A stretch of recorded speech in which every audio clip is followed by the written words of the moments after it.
Welcome to the guide to surrogacy. Last video, our surrogate went into hospital with early labour. How long would the early labour last for? We don't know.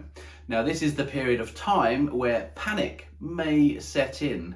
It will suddenly occur to you that a surrogate will have all the legal rights to your baby, even if there's no genetic link. According to the eyes of the law, the baby would be hers. So if she happens to go to hospital and says, don't worry about it, it's fine, you stay at home, I'll make sure everything's fine, don't spiral.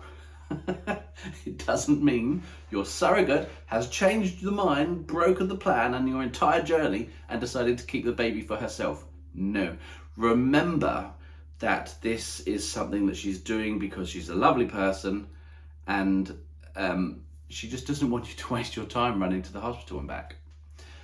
Make sure you have your midwife's number on your phone and can get hold of her if you need to, because that is something that we found made a massive difference. When labour starts for realsies, you'll find out in a minute.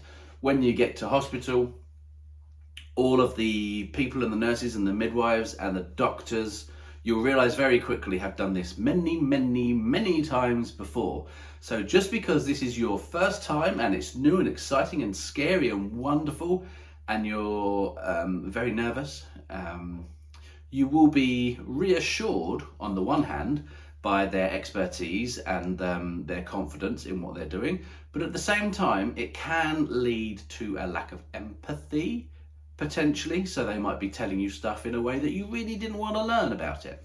I would also suggest it could mean that they haven't read the birthing plan, or they haven't even looked at it, because when they're dealing with so many births all the time, they're never that different, right? So that could be something that you might encourage them to do early on. Should we get to it? Here we go.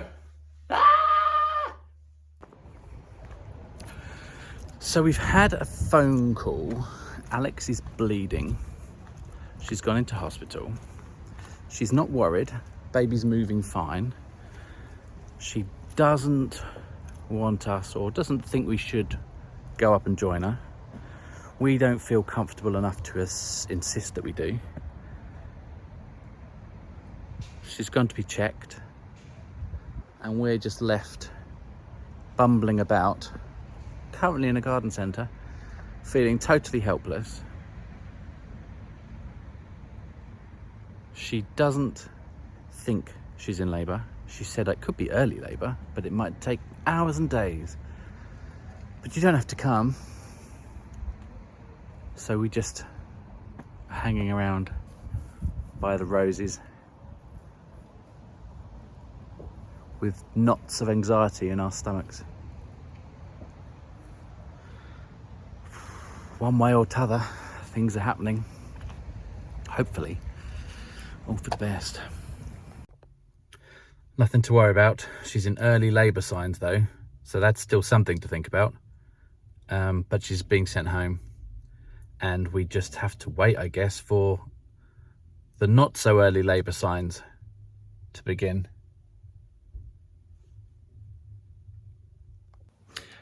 Alex's water broke at 5 a.m. this morning.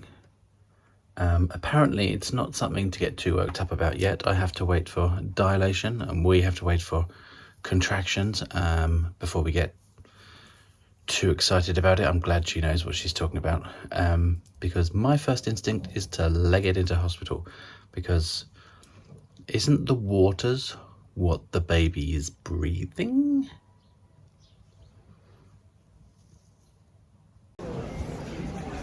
I hadn't expected on the day of my daughter's birth to be having a mooch around the shops, but Alex is such a pro. Her waters broke now about 5 or 6 hours ago, and she's just chilling at home. She was such a pro that she was wearing a nappy when her waters broke, so she managed to keep the bed clean. What a legend. So now I guess we go for a little coffee, maybe have a biscuit, pop for lunch, before it all kicks off. Alex's water broke 15 15 hours ago, and nothing's happened. She's back off to the hospital to have herself checked over to make sure she didn't just wet herself in her lady nappy, which she was wearing because she's super organised. If nothing has happened in an hour or two's time, if her waters are definitely broken, they will induce, or they might book an inducement in the morning. Either way, this is possibly our third or fourth day where we thought a baby was imminent, and we are mentally and physically verherkt before we even start. A couple of hours later, we don't really know much about what's going on.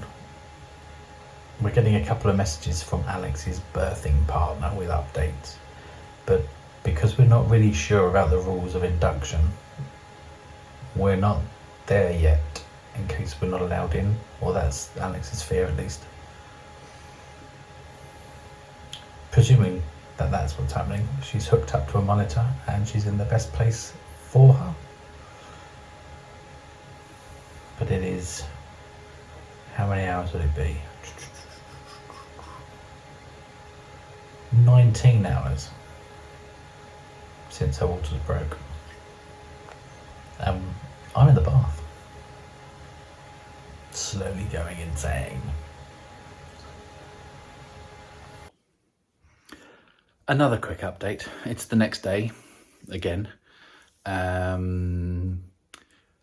Alex was at hospital a lot of the night, disagreeing with the doctors. They say her waters haven't broken, and she maybe just wet herself. Alex is convinced otherwise. Stormed home to get her pissy nappies to try and prove it, and she's gone back this morning to have it out with them. So either she's going to convince them that her waters have broken, in which case she's been in labour for now over a day. It's terrifying, isn't it?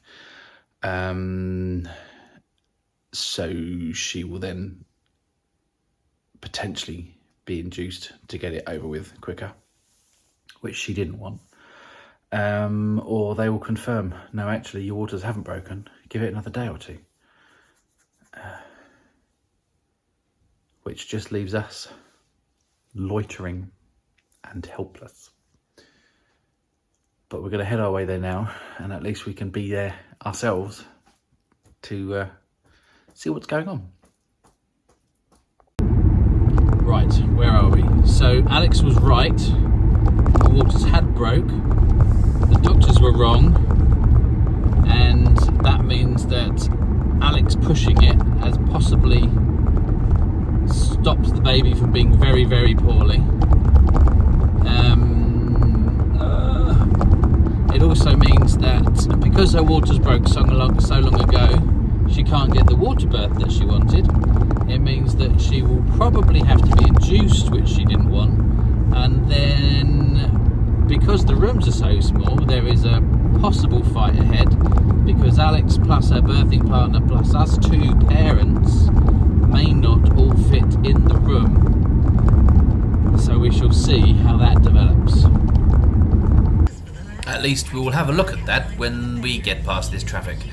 You couldn't make it up. We called our midwife and got her to call ahead to make sure there'll be no issues with this turning up. There was still some waiting around, but this is normal. When Alex was 5 centimetres dilated, it was active labour, so they moved us into a private ward. We were able to bring snacks, which we never got to. Once Alex was all wired up, they were able to check her heart rate and also baby's heart rate and also the strength of the labour contractions, which was very clever, which is the number here on the bottom left. And then it all kind of kicked off. Once active labour started, the whole thing only took 90 minutes. So, do I have an update for you? Where did we leave off? Right, so we phoned our midwife about potential issues with us getting in as a same-sex couple doing surrogacy. She cleared the way. So she called ahead, made sure that everyone that knew about our situation had passed on messages to everyone in the ward or whatever. So she smoothed the way. That was great. Alex thought her waters broke. Doctors thought the waters hadn't broke. Turns out they were both kind of right. So little baby had kind of kicked her way up and pierced the top of the sac, the amniotic, whatever. And so they had what they call a hind water break. So a load of water had come out, but because the piercing was at the top, baby was still kind of sitting in a lot of fluids too. I guess, maybe this is just me. If you're sitting in a bath and you empty the bath and you're still in the bath and then you get up, there's a whole load of water still behind you. Well, there is in my case because I feel the width. So it's almost like the water was divided off into two. So some of the water had come out 33 hours ago and the rest of it hadn't. So Alex was admitted into the labour ward at 12-ish. They did all this investigation, found out that baby was kind of on its way, but also that the bottom of the sac was still full and distended and she couldn't get out. So had to have her waters broken for her at 2 o'clock. With me so far. And then 90 minutes later, our baby arrived. Alex just kicked it out of the park. No noise. A brief bit of whale song, it sounded like. Gas and air. No drugs. And then an hour after that, she's in Costa's having a coffee. She's amazing, and she has given us our family. And we have a baby.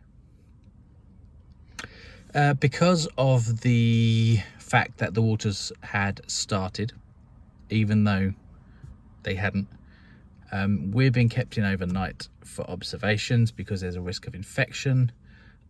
Everyone has been very good at clearing the legal stuff. So Alex has gone home, and legally she's down as she's mum on everyone's forms apart from the world. So she had to sign away her responsibility. But once the hospital had that, they were covered legally. And now we're staying in overnight for observations every 2 hours just to make sure all is good. She's so chill. She had 2 seconds, 20 seconds of screaming when she came out, looked around, very alert, obviously. Stated, this isn't for me, actually. Went back to sleep. And we are now close to midnight, and she's still sleeping. Yay. Unfortunately, because baby was without amniotic fluids for so long, we have to stay in for 12 hours for observation.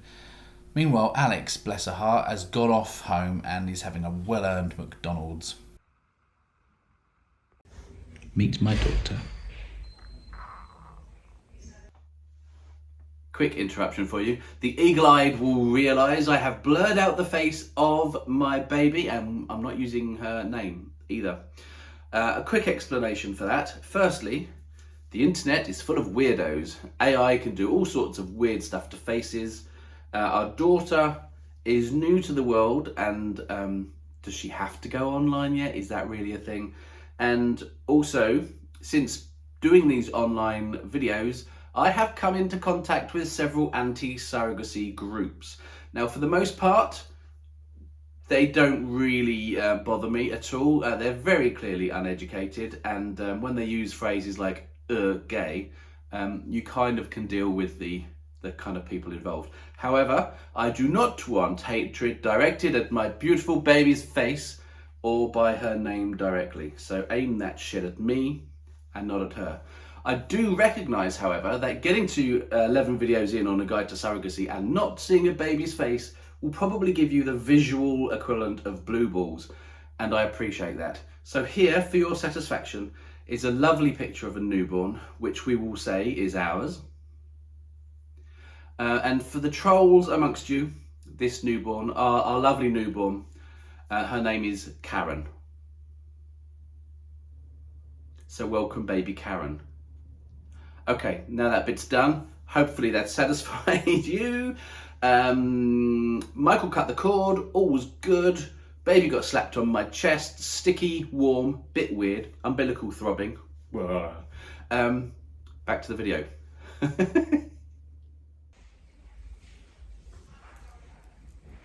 Hello. We are in an observation room, having been observed all night. Little baby's been checked every couple of hours for any complications because of water breaking early issues. All is good. One thing, a surrogate situation, can't talk, no sleep. One thing that intended parents should be aware of in a surrogate situation is that none of the hospital staff will be interested in your opinion. It can be a straight couple or a same-sex couple, but the surrogate will be down as mother and their opinion counts. So even though Alex went home yesterday evening, we need to do a couple of tests, so they will be phoning her up to ask permission. This is even though she's already signed permission over to us. What will be particularly interesting is that they might have to get her to come in to walk out of the hospital with us. I know, it's ridiculous. We're hoping that won't have to happen. I'm sure Alex will have a few opinions of her own when they phone her. But especially for a same-sex couple, I would imagine the female intended parent would find that particularly distressing. So be aware. The risk of infection required a 12-hour observation after all was said and done. That ended 8 hours ago.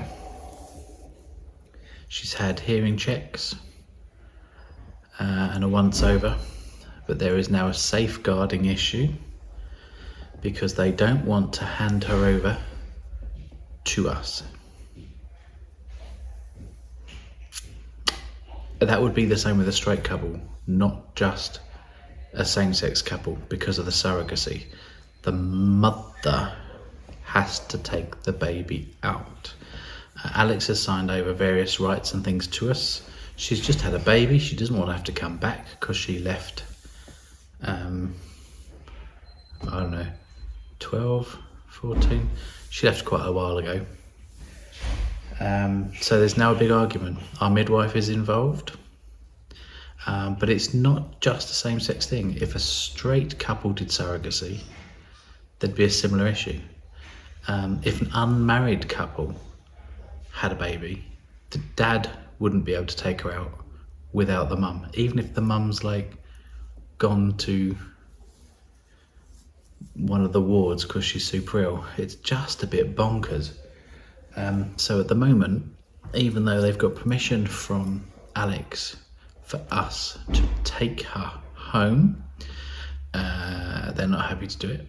Our midwife is now involved again, bless her. She's writing letters and emails. Alex is signing letters and emails. We are hoping they're not going to drag a lady who gave birth 16, 18 hours ago in a car for 45 minutes to the hospital, just so she can stand there as we cross the threshold holding our daughter, because that's all they need. Once it's off the property, they don't care. And all this on 0 sleep. And that's not baby making noise and keeping us up all night. That was the observations every couple of hours and the general noise of a ward. She's been good as gold. We are getting told that the first 24 hours lulls us into a false sense of security because she has not made a peep. Our daughter is now more than a day old, and she hasn't been out of this room. We were finally let out and allowed to go home. You can tell that they weren't best pleased about it purely by this photo we asked them to take. A lovely picture of our girl as we left. Baby's observations finished at 9 in the morning to make sure she was okay after her fluids, possible infection from that. We were eventually let out about 7 p.m, I think. So 10 hours later. And that was all because they were concerned, not so much about two guys taking their daughter home, but mostly about covering their asses, safeguarding issues. I think the lesson to be taken from this is that the laws changing around surrogacy.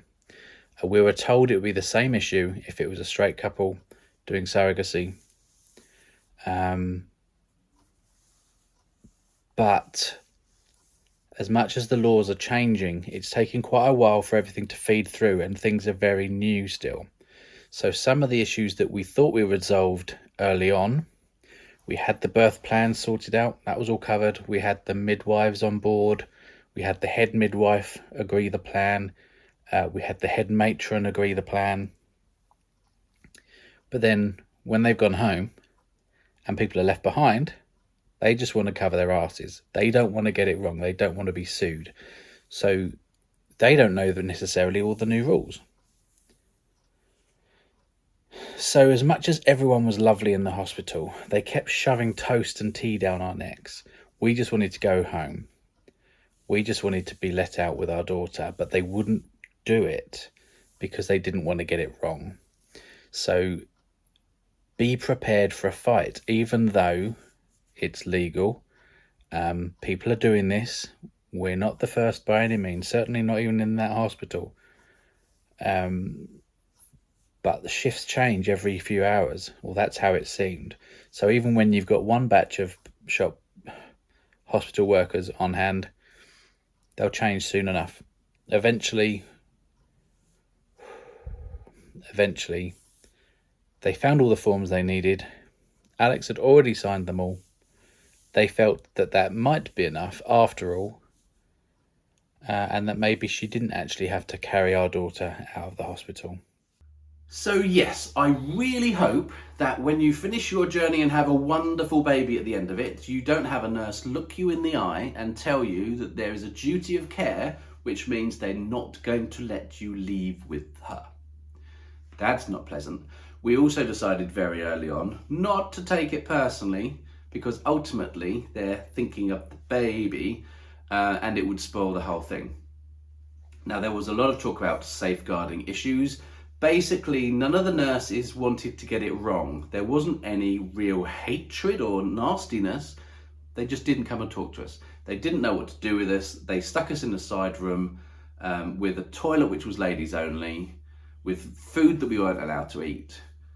And eventually, when someone dug out the paperwork, read the birthing plan, realised it was okay, found their surrogacy policy, which they didn't even look for until 24 hours after the baby was born, they realised that we could probably actually leave. It was fine. Even then, the midwife was on the phone screaming at them to leave, and Alex was on the phone screaming at them to leave, and that she wasn't coming back because swapping a baby over in a car park was nothing short of a drug deal. One nurse was the reason we managed to get out after 36 hours or whatever it was. I can't remember. Even then, there's double checking when baby goes in car seats. That's normal. They make sure the baby's pooed and weed. That's normal. What I would suggest isn't normal is when another nurse shouts across the ward and everyone there as you're leaving, "Oh, we're letting the boys leave with her, are we?" Not good. We're now in conversation with PALS, the NHS, whatever service, patient liaison, just to try and teach them, discuss would be the better phrase, a better way of handling it. Okay, we would not want that to happen again. That being said, many other surrogacy couples that I've spoken to did not have that experience, and it was fine. That was only our experience. I hope it isn't yours. So that, although is the end of how our baby came to be, and you would think, Guide to Surrogacy, this is the end of the story? No, because legally, as has just been proven, the baby is not seen in the eyes of the law as mine and my husband's. So we still have more videos to do. Sorry.